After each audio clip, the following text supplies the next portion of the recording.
Now, it's no secret that lefties generally love to demonise, condemn and all-out slam us here at Sky News. Or maybe that's just you, Denise. Oh, I think it's you, actually, James. But their assertion is that this is some sort of right-wing echo chamber that gets thrown around a lot. But sorry, lefties, we actually disagree, don't we, big time? Because dynamic debate and at times furious disagreement is what we are all about. And here on Danica and James, it's going to feature very prominently. Yeah, that's right. Each week we'll pick out a big issue from the week and debate it. So we'll have left versus right, yes versus no. A fiery clash will be guaranteed. And it's a segment we are calling Head to Head. So this week, let's talk about immigration because Anthony Albanese's Big Australia just gets bigger and bigger.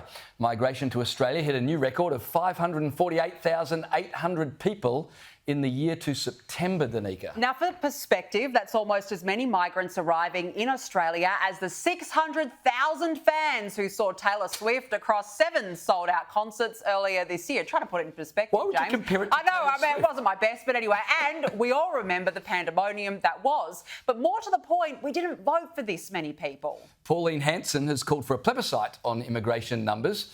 The pressure on housing, infrastructure, services, she argues, it's unsustainable. And even Brisbane's pro-immigration Lord Mayor, Adrian Schneider, has just come out warning that the surge in overseas arrivals is a runaway train. And for many, Albo's immigration agenda is a lazy economic Ponzi scheme designed to prop up headline GDP.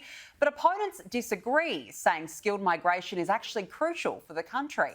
So our head-to-head debate tonight is, should Australia's immigration intake be reduced? Joining us now is One Nation Leader Pauline Hanson and Darren Barnett, former Press Secretary to the Prime Minister Julia Gillard. Hi to both of you. Thank you so much for joining us on Head to Head this evening. Thank you. Pauline, we'll start with you. Another record month for migration. In February, more than 100,000 came into the country. That's an increase of 20% on the previous month. Why is Big Australia getting even bigger? Because the federal government has to bring these people into the country to prop up the GDP. Otherwise, we'd go into a recession.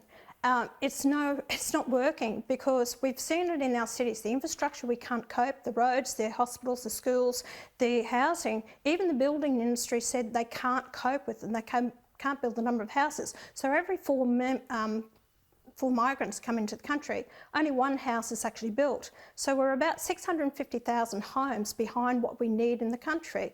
And they talk about the fact for skilled migrants. Well, that's a joke. Between 22 and 23, 737,000 migrants came into the country. 51,605 were of the skilled category. Of that, only 1,800. That's 0.4% of 1% were actually in the building trade industry. So go figure, where are your skilled migrants? So most of them are basically managers of companies, I don't know, or they're bringing their partners. But we can't keep bringing in this number of people into the country because we don't have the infrastructure. It is unsustainable. And I'm saying, cut the immigration back to net zero, meaning if we got so many people leaving the country, bring them in all right. And I'm not against immigration. The country was built by migrants, but we can't keep bringing them in at this rate. Pauline, I think a lot of people would sympathise with your arguments. So, Darren, what's the argument for Big Australia and for big immigration? Because we've not voted for it. We're all feeling the pressure of infrastructure. So convince us we're on the right track. I think it's multifaceted, as you know. And I completely agree with Pauline that only having that very small percentage of people in building and trades, that's not good enough. I had a meeting last week with Di Lee, who obviously is an independent member of Parliament in southwestern Sydney, and that meeting was about housing and the idea that there's not enough being spent on infrastructure, there are not enough houses being built, and there are not enough people to build those houses. So something needs to be done there. However, off the back of COVID, there were industries that were struggling. Whether we like it or not, education is a big money spinner for Australia. The universities make a lot of money and therefore the economy makes a lot of money off students being in Australia. Those numbers dropped off close to zero during COVID. Now those numbers have recovered. But I think it's true that the Albanese government will be very worried about a rerun of the 2010 election. They don't want the tag of Big Australia to land with them. And they want to halve that rate from the 80-odd thousand to Yeah. 250,000 by next financial year. Yeah. And that will be a real test of the Albanese government's leadership. Absolutely. Pauline, you're shaking your head there. What's your response to what Darren just said? I am. The damage has been done. The fact is, even if they pulled back the immigration now, all of a sudden, and we dropped right back, we still can't cope. It's going to take us years to actually build up the housing that's in the country. And the apprenticeship scheme, this is why I got the apprenticeship scheme up, and I had to force the coalition government to take up the scheme, and we got 100,000 apprentices out there because I knew we were lacking of skilled migrants or skilled people in our own country. You've got to actually get our own people working. You can't have 900,000 people on the welfare system. They should be actually working. There's another thing here as well that needs to be addressed is the it is the skilled trade that we need to do. By all means, look, you spoke about the universities. We've got over 730,000 students in the country as well. 70% of these take up new build as well. Universities don't pay tax in the country. They're also a charity.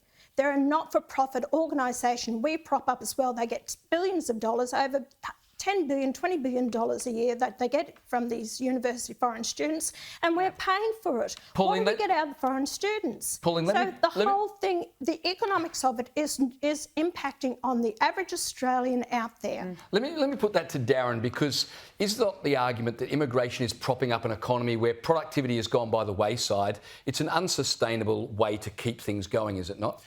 Well, it can be done, but it comes at a cost. And I guess we're all weighing up That's what we're feeling. What is that cost? No, Yeah. And I completely agree with that it is one way that, I think Ponzi scheme's a little bit unfair, but certainly one way of generating growth in your employment in a whole bunch of areas within the economy is by net migration. But we've got to get the balance right. And I don't think we can cut migration to zero. I think we would slip behind and probably fall into recession. So it's a balancing act. If we aren't already in one. Sure. We've got to go in a second. Let me ask you this. Right. Yes or no, do you trust the government to actually do as they've said and cut it dramatically? Do you think they're even capable of doing it? We will wait and see. A smart answer. Darren Barnett, Pauline Hanson, we have to leave it there. Good to speak with you both. Thanks for joining us.